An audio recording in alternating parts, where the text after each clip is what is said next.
মমতা বন্দ্যোপাধ্যায় সেই আদরের সেই লোকটি যিনি তার অব্যাহতি চাইলে তিনি প্রাইজ পোস্টিং পান।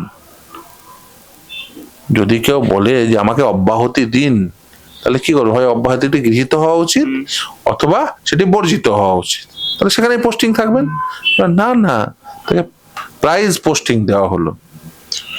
আজকের দিন পর্যন্ত সন্দীপ ঘোষের বিরুদ্ধে তার চাকরিগত অবস্থান থেকে, যেটা হচ্ছে একেবারে এক্সক্লুসিভ মমতা বন্দ্যোপাধ্যায়ের ডোমেন, মানে এর জন্য কোনো কোনো আদালতে একটা পিটিশন দিতে হবে না, কোনো সিবিআই এর মুখের দিকে তাকাতে হবে না, কোনো নরেন্দ্র মোদীর মুখের দিকে তাকাতে হবে না, কোনো অমিত শাহর মুখের দিকে তাকাতে হবে না।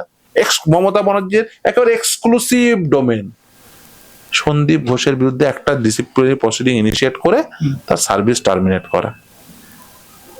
এক্সক্লুসিভ মমতা ব্যানার্জি পারে, আপনি পারেন না, আমি পারি না, নরেন্দ্র মোদী পারবে না, অমিত শাহ পারবে না, সিবিআই পারবে না, আদালত সুমোটো পারবে না।